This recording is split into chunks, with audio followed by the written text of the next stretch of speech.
Hey friends, and welcome back to this Fretted Friday. And today we're working on guitar number 2 from my TGU experience. And I was very fortunate while I was out there to meet up with Jeanne from PRS and play their PRS SE A50E acoustic, the Angelus cutaway, coming up.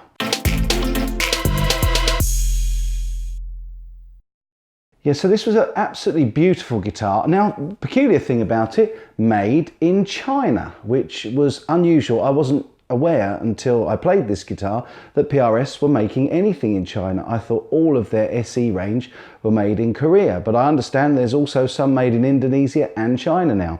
So, looking at this guitar, the specs are as you would expect from PRS.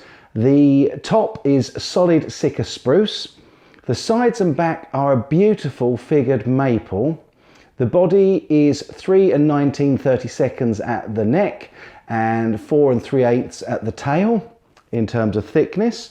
The bracing is the PRS Hybrid X style classical bracing, and this body has beautiful abalone purfling, and also that is also around the rosette, around the sound hole, all abalone and black and white, which really looks quite fetching, I think you'll agree.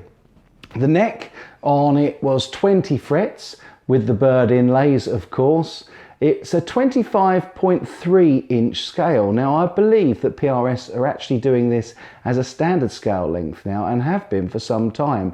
And my 25 inch, as I always quote, may be somewhat inaccurate. Let me know in the comments if you know more about that. Anyway, this neck is a wide fat neck with a 11.81 inch radius. The fretboard with those beautiful bird inlays is ebony, which really sets off the birds. The nut, of course, with any PRS is bone, and they've carried that through to the SE range. One of the things I love about PRS is that their SE range really does attempt to use all of the same materials and craftsmanship as their core range. The bridge is also ebony and the saddle is also bone. It sports the standard PRS own tuners, and the model I was playing has 12 gauge strings on it. The amazing thing is that the price for this, as at the time of going to video in August 2019, I got the price from Thomann, and that is 774 UK pounds, which is 849 euros. And I also checked the price in the US with Sweetwater, and that was 899. Unbelievably, in that price, you also get the PRS hardshell case. So I had a lovely time playing this in TGU, and I've done a few little demos.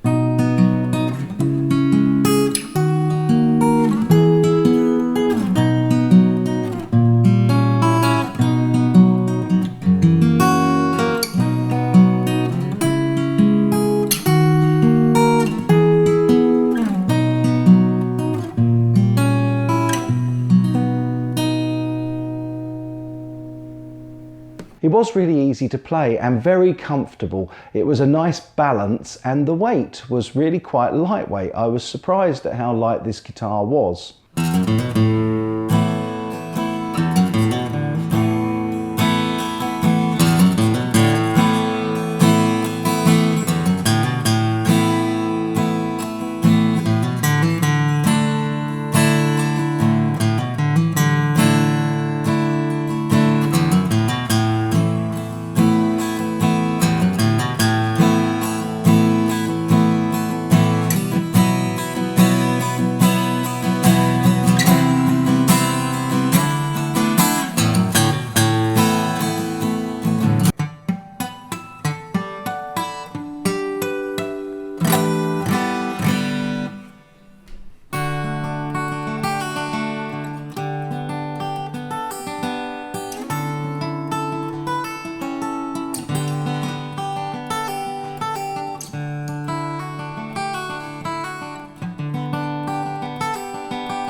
The fretboard radius seemed really good in the hands and would suit most styles of acoustic playing, right from classical through to folk.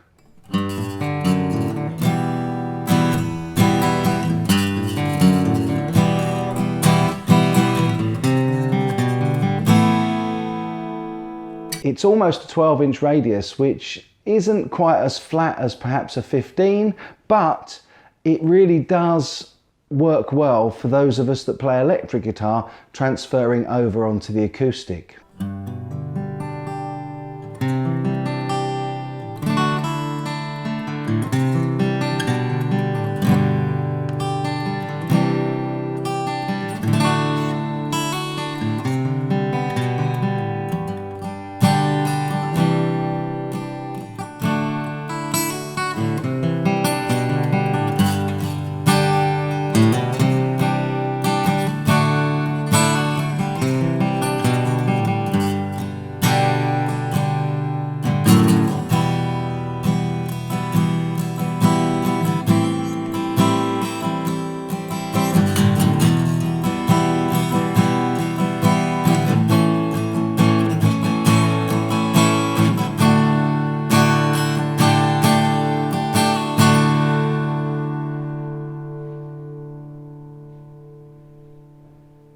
This Angelus guitar, which is the name for the little cutout on the bottom horn, is also an electro-acoustic, so you can plug it in.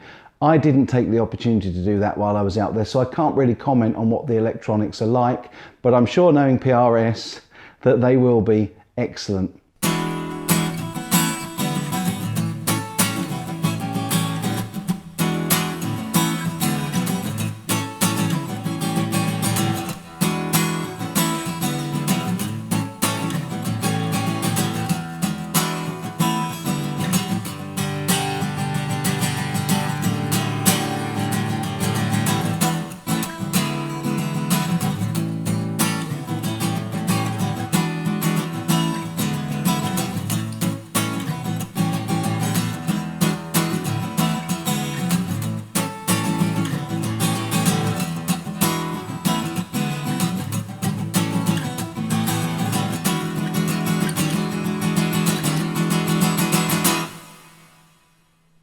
PRS work really hard to make sure that their SE range of affordable guitars is excellent value and that it matches the core series guitars really well. But I know that there is a little bit of snobbery in the guitar world. I just want to know, I'm going to run a little poll just up here as to whether you feel the core range is worth spending out the extra money for, or if you think that PRS have done such a good job on their SE range that you would be quite happy to just go with that. Let me know in the poll. I look forward to reading your comments down below as well. As always, if you've enjoyed this video and this Fretted Friday, please give me a thumbs up and a like, and the best thing you can do to help this channel is to share my videos, please. If you haven't already, don't forget to hit that subscribe button, it can't hurt, and if you do, make sure you click the bell icon for all notifications, because I upload pretty much every Tuesday and Fretted Friday. I hope you've enjoyed this Fretted Friday. As always, have yourselves a great weekend and take good care.